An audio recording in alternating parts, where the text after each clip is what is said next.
시청자 여러분 안녕하십니까? JTBC 아침 뉴스 시작합니다. 전북은 오늘 전주 18도 등 14도에서 20도의 기온 분포를 보이고 있습니다. 오늘은 대체로 구름이 많은 가운데 오후에는 빗방울이 떨어지겠습니다. 낮 최고 기온은 전주 24도 등 21도에서 24도로 어제와 비슷하겠습니다. 빗방울이 떨어지더라도 오후부터 밤까지 황사가 나타나는 곳이 있겠습니다. 미세먼지 농도도 나쁨 수준이 예상돼 주의가 필요합니다. 주말인 내일도 구름이 많겠고 오후부터 익산과 군산 등 일부 지역에는 빗방울이 떨어지겠습니다. 전주기상지청은 일요일인 모레는 맑겠고 당분간 평년 기온을 웃도는 초여름 날씨가 이어질 것으로 내다봤습니다. 문재인 정부의 처음으로 전북 출신 인사가 청와대 수석 비서관에 임명됐습니다. 문 대통령은 지난 선거 기간에 탕평 인사를 약속해왔는데요. 새 정부에서는 전북 인사 홀대가 사라질지 주목됩니다. 보도에 송창용 기자입니다. 전주 출신의 윤영찬 전 네이버 부사장이 청와대 홍보수석 비서관으로 임명됐습니다. 윤 비서관은 문재인 대통령의 선대위에서 SNS 본부장을 맡아 활동했습니다. 윤 비서관은 문재인 대통령과 함께 청와대에 입성하는 첫 번째 전북 출신 인사가 됐습니다. 다만 직책이 전북 현안 해결에 직접적인 도움이 되는 정책 조정이나 경제 관련이 아니라는 점은 아쉽습니다. 중고등학교와 대학교를 서울에서 나와 진정한 전북 출신으로 볼 수 없다는 주장도 있습니다. 정말 지역 인사라고 할 수 있으면 적어도 이 지역에서 고등학교 정도 나와서 이쪽에 털을 잡고 있었던 사람들이 전북 인사 이렇게 이야기할 수 있는 거 아니겠습니까? 전북 출신 인사가 조기에 청와대에 입성하면서 청와대 비서관과 장차관 등 고위직에 대한 추가 등용 여부에 관심이 모아지고 있습니다. 지난 박근혜 정부에서는 전북 인사 홀대가 심각했습니다. 전주 출신의 김관진 전 국방부 장관이 2014년 6월 청와대 안보실장으로 자리를 옮긴 뒤 전북에서는 무장관 시대가 이어졌습니다. 역대 정권의 장차관 비율을 보면 박근혜 정부 때 3%대까지 떨어졌습니다. 반면 대구 경북은 14%, 광주 전남은 6%로 전북보다 훨씬 높았습니다. 때문에 대선 기간 전북에서는 탕평 인사를 요구하는 목소리가 높았고 문재인 대통령은 인사차별을 바로잡겠다고 약속했습니다. 호남의 수도 소외가 되는 이중의 상실감과 아픔, 제가 전북의 친구가 돼서 풀어가겠습니다. 약속드립니다. 인사차별을 바로잡겠습니다. 더불어민주당 또한 새 정부에서 전북 인사 홀대는 없을 것이라며 다짐했습니다. 민주당은 잘 사는 전북과 균형 인사를 하겠다고 약속했습니다. 우리 아이들의 미래를 위해서라도 반드시 이루겠습니다. 국가 고위직 인사는 정책과 예산 배분 과정에 큰 영향을 미칩니다.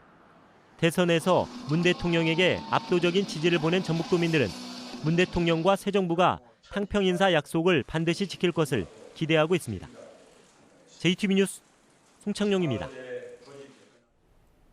문재인 정부가 출범하면서 교육 현장에도 큰 변화가 예상되고 있습니다. 국정 역사 교과서는 완전 폐기 수순에 들어가고 전교조 합법화 문제도 해결책을 찾을 것으로 보입니다. 대학 입시는 단순화되고 대학 구조개혁 방안도 수정될 것으로 전망되고 있습니다. 조창현 기자가 보도합니다. 대통령 탄핵으로 사실상 폐기 수순을 밟고 있는 역사 국정교과서는 완전 폐기될 것으로 보입니다.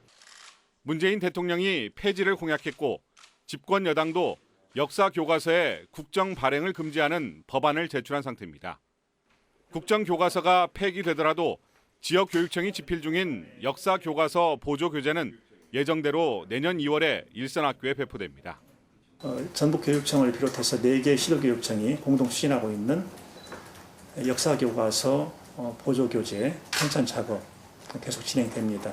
그리고 내년이면 우리 학생들 손에 들어갈 겁니다. 심각한 갈등을 빚어왔던 어린이집 누리 예산은 국가 지원이 확 실시됩니다.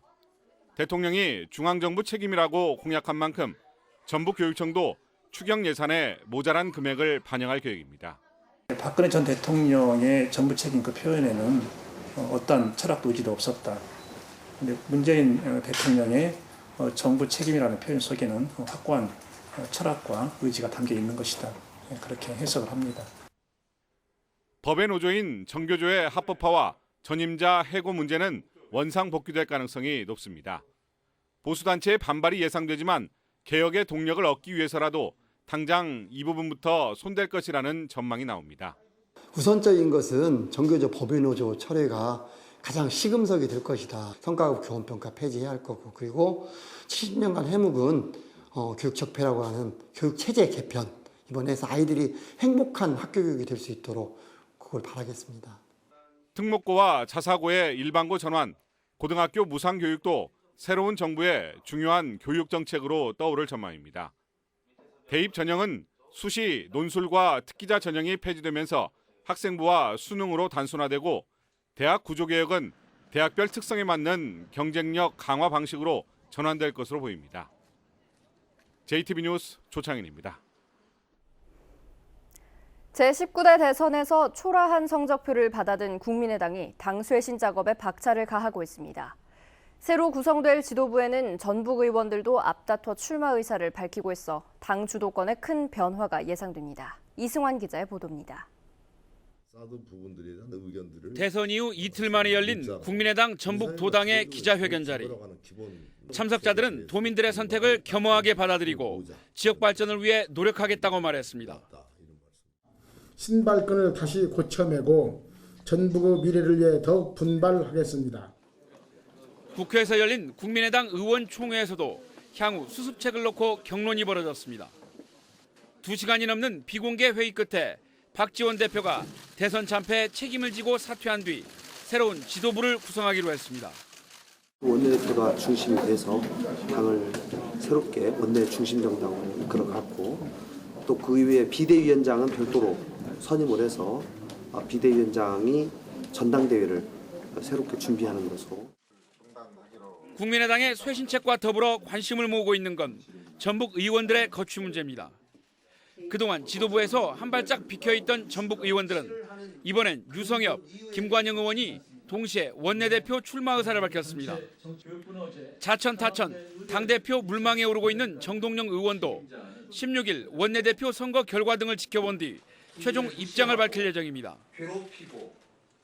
국민의당이 대선 참패 충격을 딛고 당을 쇄신하고 분위기를 추스리기 위한 방안을 분주히 모색하고 있습니다. JTB 뉴스 이승환입니다.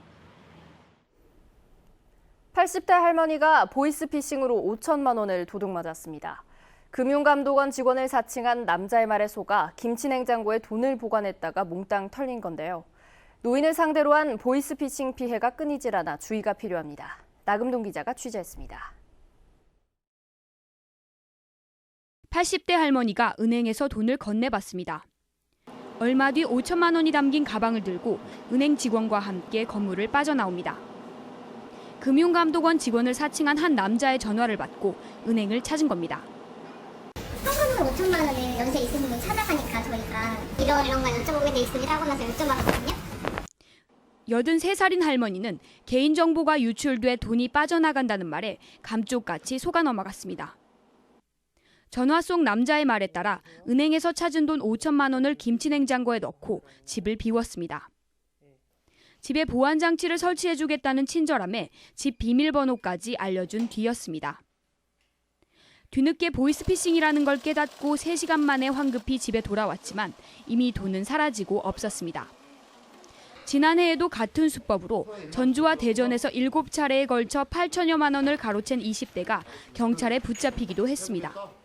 금융기관에서 할아버지나 할머니, 나이 드신 분들이 돈을 현금으로 이렇게 많은 돈을 찾게 되면 한 번 정도 의심하시고 112에 신고해 주시면 됩니다. 경찰은 주변 CCTV 등을 분석해 용의자의 뒤를 쫓고 있습니다. JTB 뉴스 나금동입니다. 정부가 청년 취업 대책의 하나로 창업을 육성해 온 지 10년이 다 돼가고 있습니다. 하지만 대부분 단순 업종에 편중돼 있고 3년을 넘기지 못하는 업체가 속출하고 있습니다. 보도에 정윤성 기자입니다. 지난 2014년 한옥마을에서 튀김 음식점을 창업한 김모 씨. 경쟁업체들이 우후죽순격으로 늘어나자 매출이 3분의 1 수준으로 곤두박질 쳤습니다. 결국 5달 만에 문을 닫았습니다. 가장 어려운 게 그 경쟁구도죠, 경쟁구도. 하나 상품 잘 된다면 모든 가게들이 다 하고. 대학교 앞에서 식당을 차렸던 26살 이모 씨도 1년 만에 문을 닫았습니다. AI가 터지고 계란 가격이 뛴 것이 원인이었지만 경험이 부족했던 것도 큰 문제였습니다. 이제 제가 처음으로 사업을 하는 거니까 제가 뭐 배운 것도 없고 이제 돈 관리나 이제 시스템. 지난 2014년 기준으로 3년까지 살아남는 창업 기업은 전체의 38.8%지만 20대가 창업한 기업의 3년 생존율은 26.6%밖에 되지 않았습니다. 몇 개의 업체를 창업했다는 식의 양적 목표에 매달린 결과 정부의 청년 창업은 많은 어려움에 직면해 있습니다.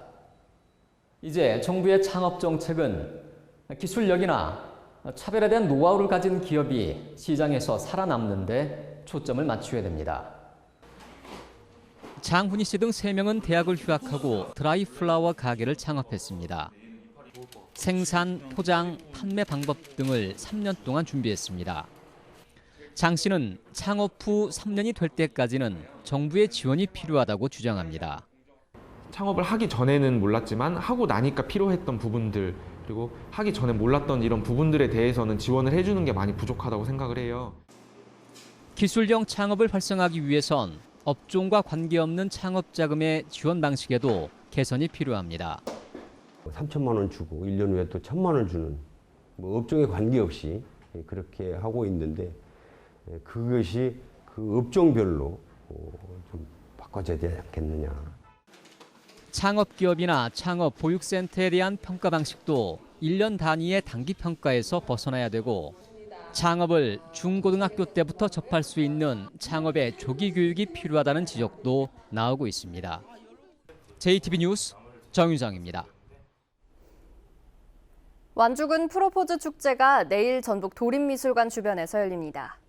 남원은 내일 요천 둔치에서 농부들의 프리마켓을 운영합니다. 오정현 기자입니다.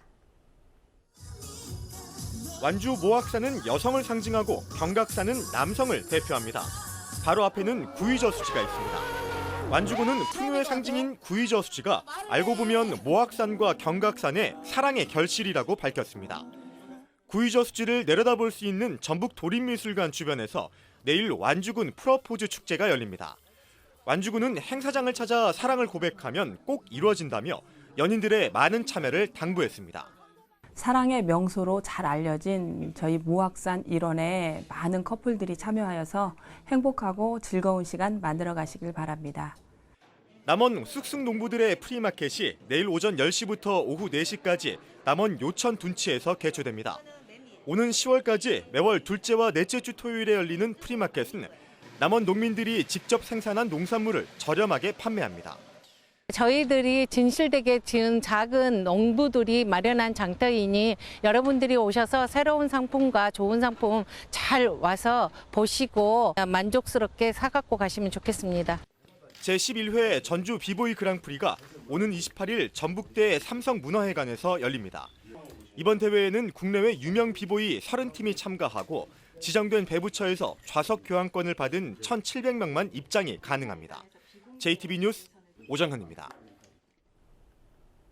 취업 알선 명목으로 금품을 받은 혐의로 기소됐던 황숙주 순창군수 부인 권모 씨가 무죄 확정 판결을 받았습니다. 대법원은 알선 수재 혐의로 기소돼 1심과 항소심에서 무죄를 선고받은 권 씨에 대한 상고심에서 검사의 상고를 기각하고 무죄를 선고한 원심을 확정했습니다. 권 씨는 지난 2013년 지인의 아들을 기간제 공무원으로 채용해주는 대가로 또 다른 지인으로부터 2천만 원을 받은 혐의로 기소됐지만 재판부는 공소 사실을 인정할 만한 증거가 없다며 무죄를 선고한 원심의 판단은 정당하다고 판결했습니다. 고속도로의 한 주차장에서 50대 남성이 숨진 채 발견됐습니다. 남원경찰서는 어제 오후 9시쯤 광주 대구 고속도로의 대구 방면 주차장에서 브라질 교포인 54살 강모 씨가 승용차 안에서 숨진 채 발견됐다고 밝혔습니다.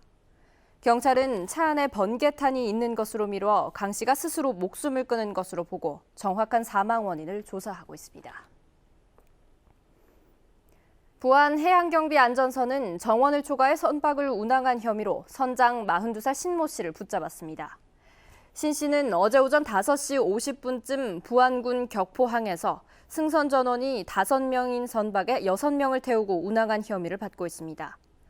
경찰 조사 결과 선박에 탑승한 28살 외국인 선원 A씨는 불법 체류자로 드러났습니다. 부안해경은 선장 신 씨를 상대로 정확한 사건 경위를 조사 중이며 외국인 선원 A씨를 출입국 관리사무소로 인계했다고 밝혔습니다.